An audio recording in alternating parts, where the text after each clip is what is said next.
All right, let's dive in. Today, we're exploring the world of Edgar Allan Poe. Oh, this is going to be good. I know, right?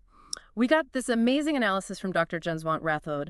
Really helps us dig deep into Poe's work. Yeah, his insights are fantastic. Absolutely. We really want to get to the bottom of, well, why Poe's writing is so gripping, why his stories still matter today, and, the impact he's had on literature, and honestly, like everything else. Huge influence, yeah. So, how do we even begin to unpack this, like, master of the macabre? Well, I think a good place to start is with what makes a Poe story. Well, a Poe story. You know what I mean? Like you read it and you just know. Totally. Like it's got his fingerprints all over it. Exactly. And Dr. Rathod's analysis really nails it, pointing to that distinct gothic style. You know, those dark settings, the suspense just oozing from every page, and this like obsession with the morbid, the grotesque. Right, right. But it goes beyond just being like spooky, doesn't it? It's the way he uses these Oh, elements. absolutely. The way he plays with them. Like his narrators, for instance. They're often, well, to put it lightly, unreliable. Oh, for sure. You never know if what they're telling you is the real deal or if they're, leading you down a very twisted path. You're constantly questioning them like, wait, is this guy for real? Exactly. And that just ramps up the tension, keeps you guessing, keeps you on the edge of your seat. Like you said, you never know what's true and what's not. And what's even more fascinating, as Dr. Rathod emphasizes, is Poe's deep dive into the human psyche. Oh, yeah. He was exploring these complex emotions like guilt, fear, obsession, way before it was like a thing in literature. He was ahead of his time, really. And what's really interesting is how those unreliable narrators and that focus on psychology just magnify those recurring themes. Death, for example, is like a constant shadow hanging over everything. Yeah, like you can't escape it. And then there's the descent into madness, this terrifying exploration of the mind coming undone. And then, of course, the supernatural, always lurking just beneath the surface. Always there, just out of reach. It's this combination, these vivid images, the unsettling atmosphere, that creates that signature Poe feeling. That feeling that stays with you long after you finish reading. It's like a chill that just won't go away. Yeah, gets under your skin. All right, so let's look at some of his most famous works. The Raven, for example. It's just iconic, right? You Yeah. think Poe, you think The Raven. Definitely. It's like his calling card. That haunting rhythm, that unforgettable nevermore, it just sticks with you. I bet even people who haven't read much Poe know that poem. What do you think makes it so enduring?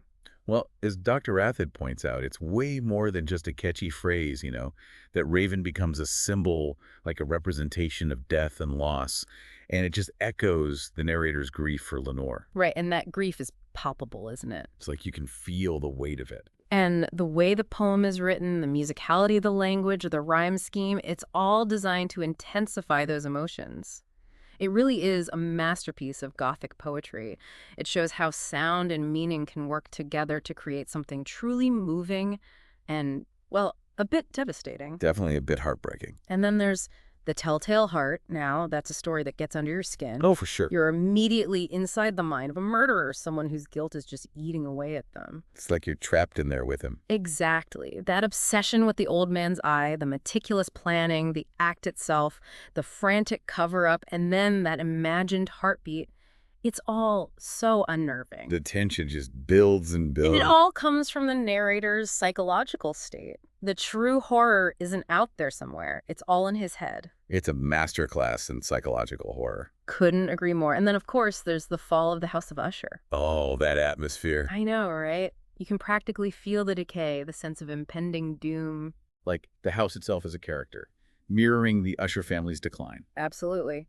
And then there's Roderick and Madeline Usher, twins bound by this like strange, almost supernatural connection. It all adds to this feeling that something terrible is about to happen.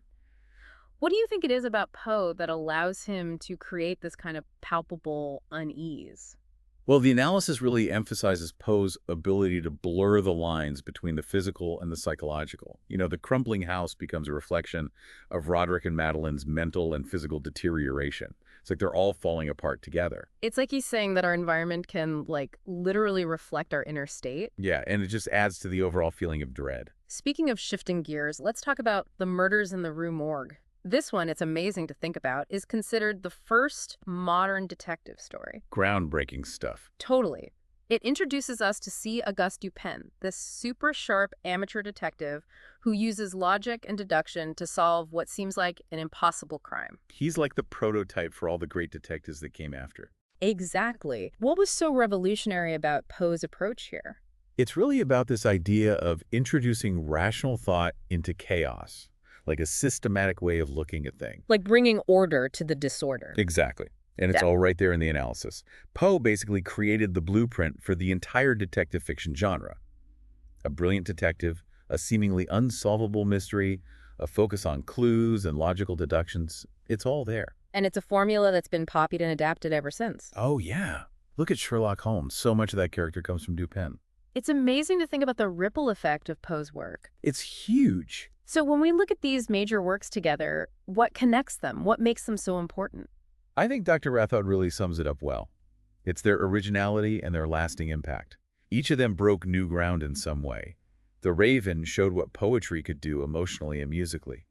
The Telltale Heart and The Fall of the House of Usher explored horror from the inside out, focusing on the mind. And The Murders in the Rue Morgue laid the foundation for an entire genre. They're all so different, yet they all have that distinct Poe quality. It's his ability to tap into those deep-seated human fears, those anxieties that we all share, that makes them resonate even today. He's timeless in that way. He really is. And it's clear that Poe's influence goes way beyond his own time. I mean, think about all the writers in horror, mystery, psychological thrillers who've been inspired by him. Oh, countless writers. It's that exploration of the psyche, the mastery of suspense, the way he creates atmosphere. It's all there in so much of what we read and watch today. And the way he combined those traditional Gothic elements with such a unique voice. It's like he took the familiar and made it entirely new. So let's break down exactly why Poe holds such a special place in literature. Dr. Rathod outlines some key aspects of his legacy, and I think it's important to really unpack each of them. So first up, the obvious one, master of Gothic and macabre literature. Yeah, you can't talk about Poe without talking about Gothic horror. It's like they're synonymous, but what did he bring to the genre that was so groundbreaking? Well, it wasn't just about using Gothic tropes or relying on shock value. Poe really went deep, you know? He was fascinated by death, decay, the supernatural. But he always tied those themes to the psychological states of his characters. He made the horror feel real, relatable even, because it was rooted in human experience. It wasn't just about monsters jumping out from the shadows. It was about the monsters within. It's like he was saying that the scariest things are often the ones we carry inside ourselves. Exactly. And then there's the founder of detective fiction. We talked about The Murders in the Rue Morgue and Dupin, but it's worth emphasizing just how important that contribution was. I mean, he basically invented a genre. And not just any genre, but one that's still wildly popular today. The analysis mentions locked room mysteries, the emphasis on logic and deduction, all those hallmarks of detective fiction that we take for granted now. Poe pioneered them. He set the stage for everything that came after. It's wild to think about how much of our modern entertainment owes a debt to Poe. Now, here's something that might surprise some people. Dr. Rathod also categorizes Poe as an early innovator in science fiction. Yeah, people don't always think of him in that way, do they? It's surprising, right? But when you look at stories like The Facts in the case of M. Voldemar and A Descent into the Maelstrom, you see these early explorations of scientific ideas, of pushing the boundaries of what's possible. He was playing with these concepts, exploring these strange phenomena in a way that was pretty groundbreaking for his time. And you can definitely see how his work might have influenced later science fiction writer. It's definitely a precursor to some of the big names. And we can't forget his psychological insight. Oh, absolutely. Poe was a master of delving into the dark corners of the mind. Stories like The Black Cat and The Telltale Heart, they go way beyond just plot. They really get into the characters' heads, their motivations, their struggles. Dr. Rathod calls him a precursor to modern psychological fiction, and I think that's spot on. Definitely. He was exploring those internal conflicts, the things that drive us, in a way that was really ahead of his time. It's like he was laying the groundwork for the psychological thrillers we see everywhere today. He paved the way, for sure. Dr. Rathod also talks about Poe's poetic mastery. His use of language is just incredible, isn't it? The rhythm, the symbolism, the way he explores these big themes like love, loss, and mortality. He was a poet at heart, even in his prose. And of course, The Raven is a prime example. Oh, yeah. Haunting and beautiful. And it wasn't just individual poems that had impact. Poe was also a major influence on the symbolist movement, wasn't he? He was. His use of symbols, creating atmosphere through language, really resonated with those poets. They saw in him a kindred spirit. And what's fascinating is how Poe's work has resonated across different literary periods. It's true. He's influenced Romanticism, symbolism, even modernism. That's quite a legacy. It speaks to the depth and the universality of his work. He was a writer who transcended genres and time periods. And his cultural legacy is undeniable. Dr. Rathan mentions all the adaptations of his work, movies, TV shows, even music. Poe's fingerprints are all over popular culture. Oh, absolutely. You see his influence in horror movies, crime dramas, even the way forensic science is portrayed in the media. It's like his ideas have become part of our collective consciousness. We may not always realize it, but Poe is there in the background, shaping the way we think about mystery, horror, and the darker sides of human nature.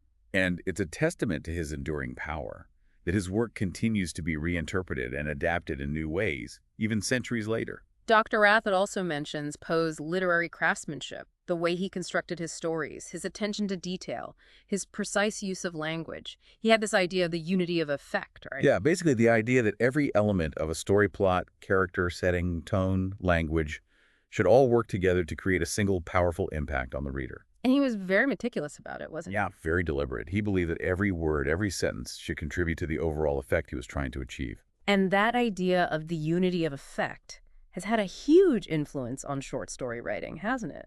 It's one of the reasons why his stories are so tightly constructed and so memorable. There's not a word wasted. Not a single one. And finally, there's the universal themes that Poe explored in his work. Themes like grief, fear, love, the search for meaning, those timeless human experiences that we all grapple with. That's why his work continues to resonate, because even though he was writing in the 19th century, he was dealing with these fundamental aspects of what it means to be human. He was exploring the human condition. Exactly. And those are the kind of stories that stay with us, the ones that make us think about ourselves and the world around us.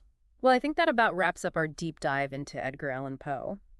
Thanks to Dr. Rathod's analysis, we've gained a real appreciation for his mastery of Gothic horror, his role in creating detective fiction, his early forays into science fiction, his insights into the human psyche, and his lasting influence on literature and culture. Poe was a true visionary. He really was. He pushed boundaries, challenged conventions, and explored the darkest corners of the human experience. And he did it all with this incredible style and artistry that continues to captivate readers to this day. And on that note, I'll leave you with this. Think about how Poe's exploration of the darker side of human nature, something he did with such intensity and skill, continues to resonate with us today. Maybe revisit one of his stories with this new understanding and see what new layers of meaning you uncover. You might be surprised at how relevant his work still feels. Thanks for joining us on this deep dive. It's been a pleasure. Always a good time.